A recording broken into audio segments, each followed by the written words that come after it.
Good afternoon, everyone. Welcome to Planet of the Nerd.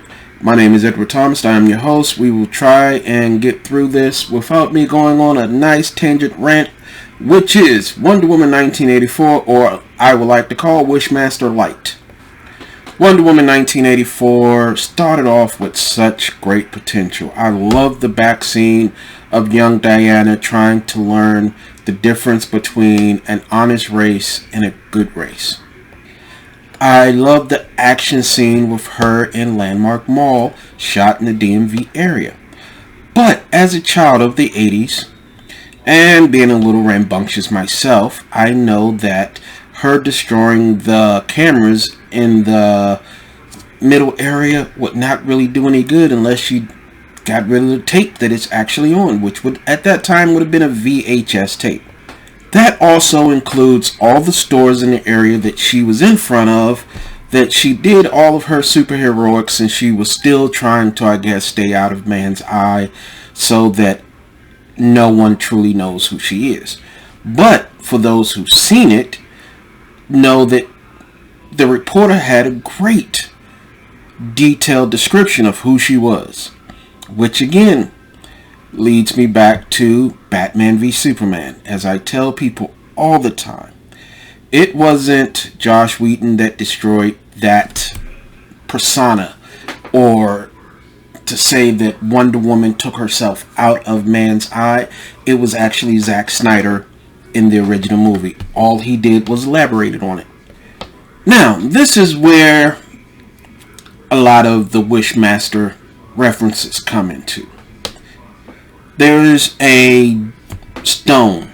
They really don't even give it a name. They just call it the stone. Real original. But somehow this stone grants wishes.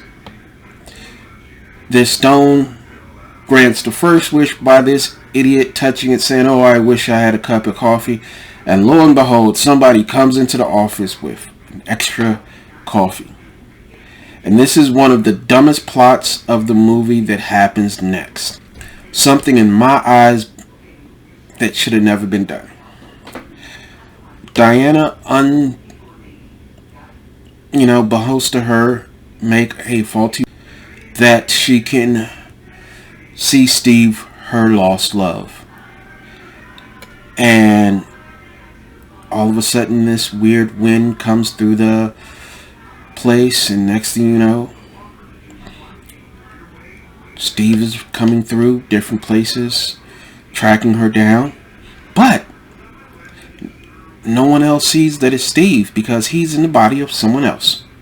That is very creepy as hell. Don't know if Patty was trying to creep everyone out, but that is extremely creepy as hell. Now, not only is it extremely creepy, Diana then sleeps with this man who technically is Steve, which this is really irritating. Technically is Steve, but technically is not. Everyone else looks at this person, they see a stranger. Diana looks at this person, she sees Steve. So what does she do right away? She sleeps with Steve. Or the man that they don't really say who he is. And that is very, very creepy as hell. Now, Kristen Wiig's character of Barbara that ends up becoming Cheetah. There's no way you can just throw a pair of glasses on her and call her ugly. It's just not happening. There's something about that body line and figure that, is very nice. Kind of same way I would have to say Gal Gadot putting on a little weight as she did makes herself look more, doable. I know that's wrong for me to say, but it's just hateful to say that, okay, we're going to throw glasses on a person and that's going to make her ugly. And that's a bad representation of women that wear glasses. There are plenty of beautiful women in this world that wear glasses. That's a big issue in this movie. Now, Kristen Wiig played her ass off. She played the little klutzy character of stumbling, trying to wear heels for the first time, or seeming like that. But again, we go back to the Wishmaster aspect of it. She makes a wish on the stone to be more like Diana.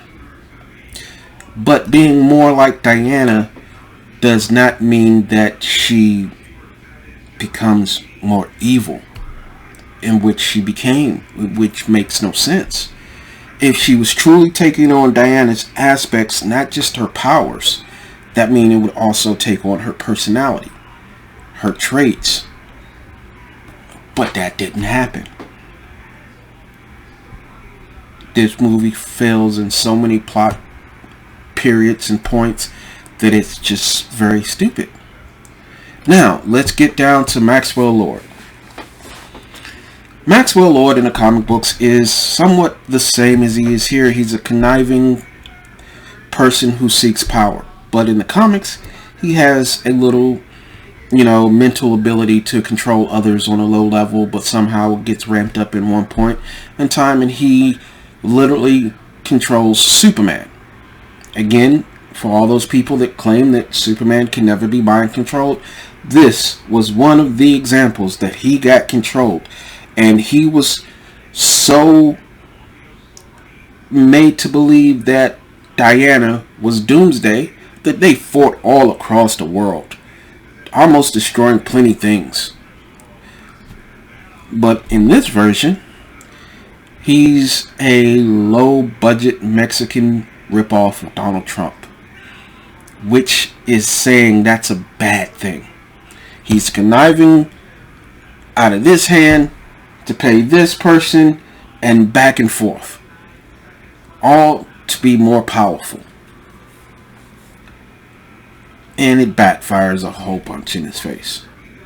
He does the dumbest thing possible and one of the most stupidest things written. Instead of keeping the rock that basically would give a gift of any wish that was granted, he decided to make himself the wishing stone, turning himself basically into a djinn. Again, crossing with the Wishmaster storyline, because as a djinn, any wish that is granted must have a negative effect to make the djinn more stronger. So every time he wished for somebody wish to come through, it made him stronger, but multiplied the effects of damage that was caused on anybody else. And it's funny, nobody wished for superpowers. Nobody wished to be invulnerable. No crook wished for something that would make them unstoppable. It all came down to human greed, which, again, not a great point to have a superpowered being in. There was nothing for her to fight except before our own faults, our own greed.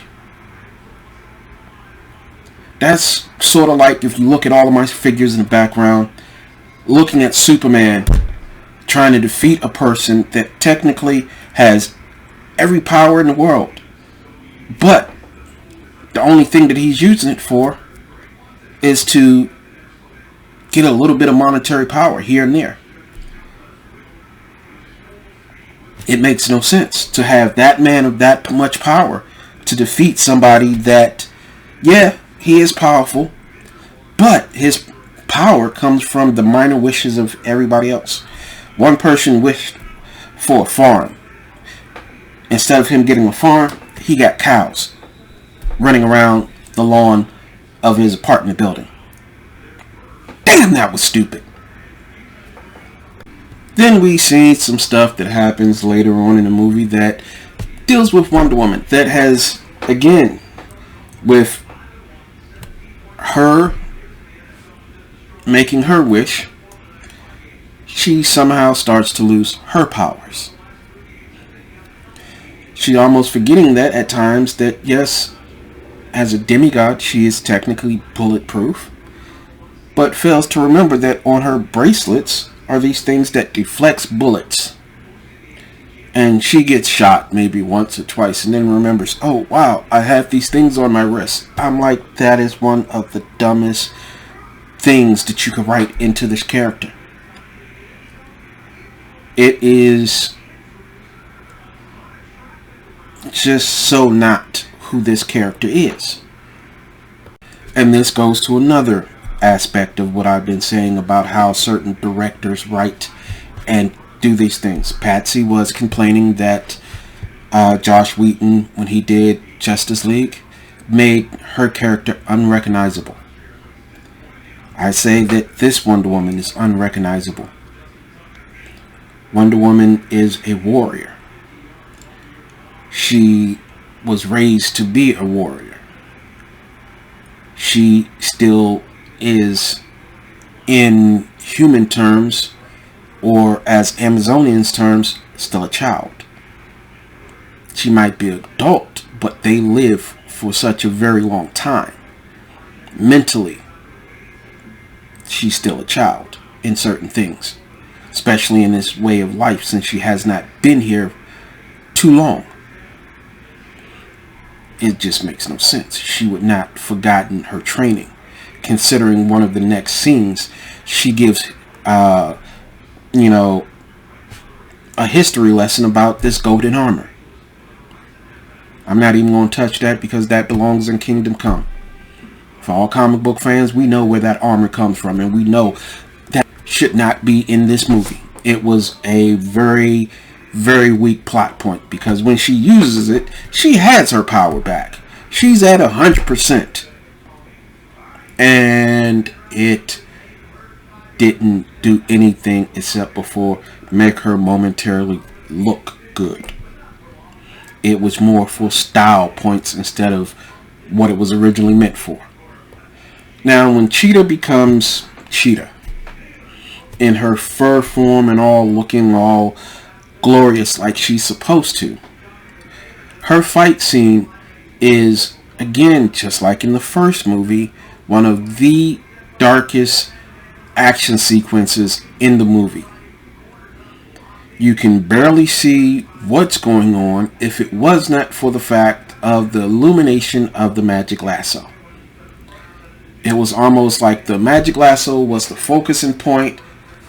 The action sequence with the characters were secondary. That makes no sense. I would have loved to see that in better light, because it looked great of what you've seen of it. It really did.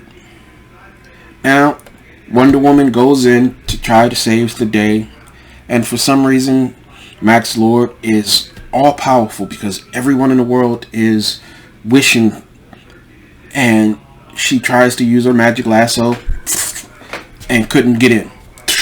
Couldn't get in. And the force is so strong, it pushes her against the wall and she falls down. Somehow, and I mean, this is again bad writing or lazy writing. It's like, okay, well, we tried to forcibly get her to use her lasso and it didn't work. Now, while she's on the ground, her lasso is going to somehow pierce this vortex that is surrounding him of energy and wrap around his ankle. And then she's going to monologue for about 10 minutes. We all used to think in movies and whatever that the villains were the one that did the monologuing. No, in this movie it's Wonder Woman.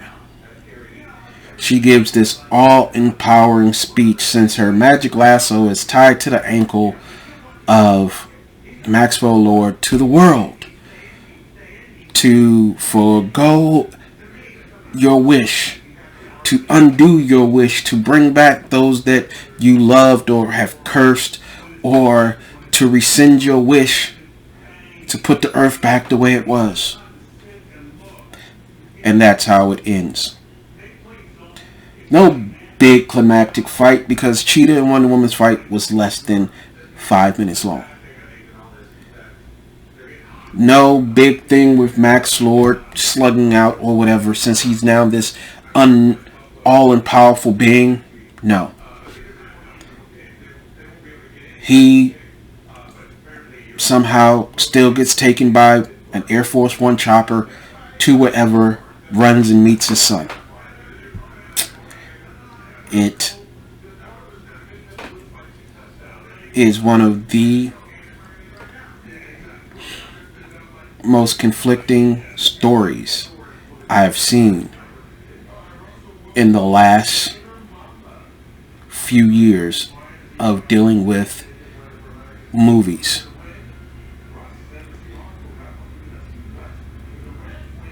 And I mean this truly from the bottom of my heart. I truly enjoyed the first one.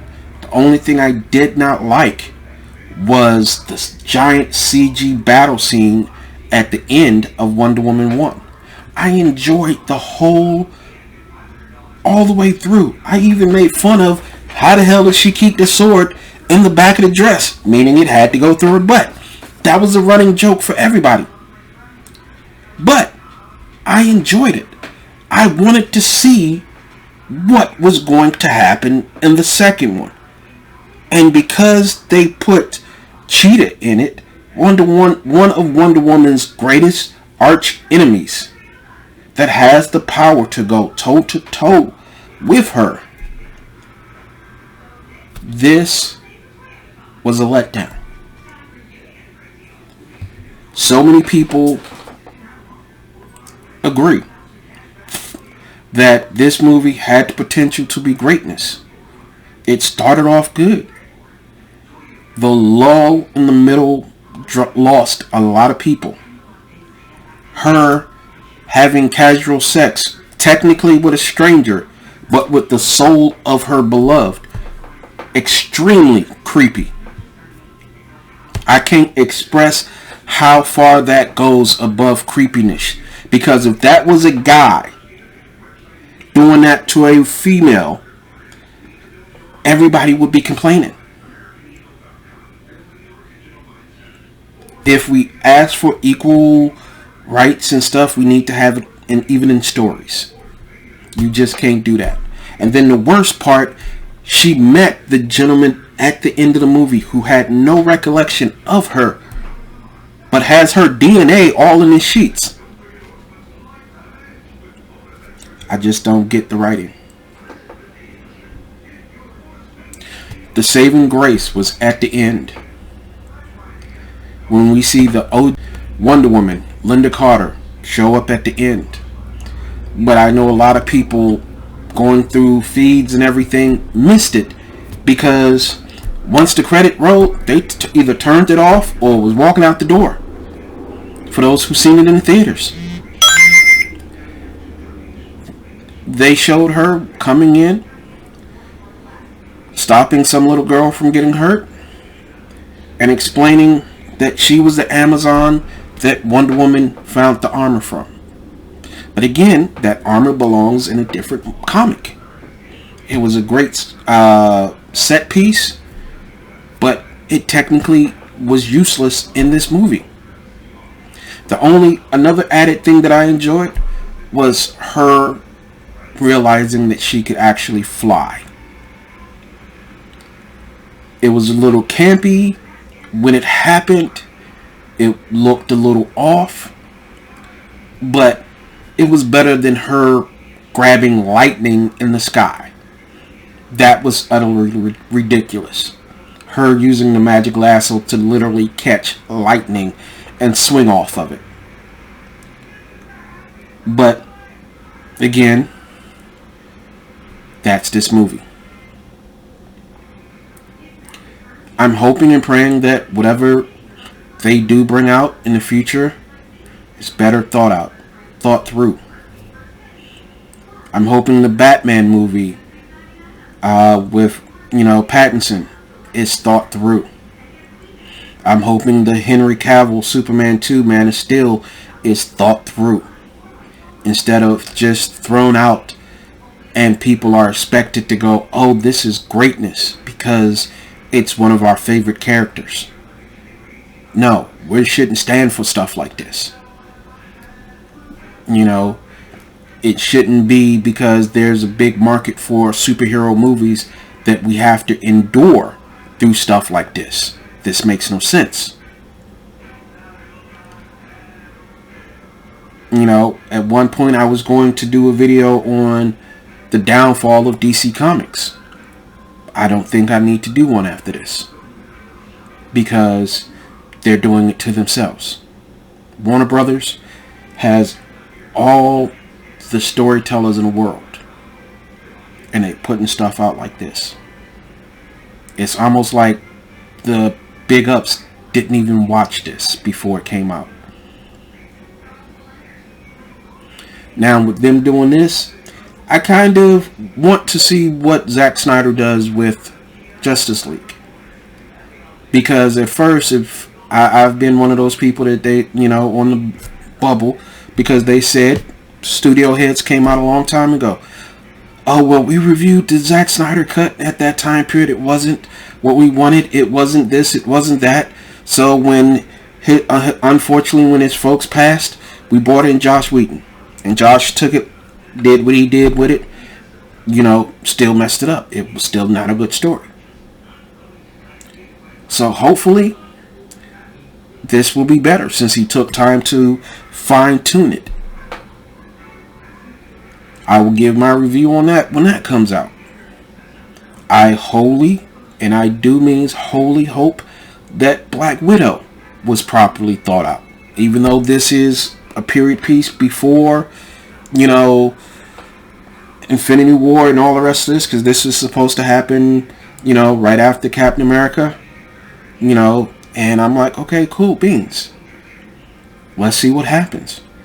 But we, as fans, when stuff like this comes out, need to speak up and let the writers, the directors, know we're not going to tolerate this. And it's not just me as a fan. I have a friend who's a diehard Wonder Woman.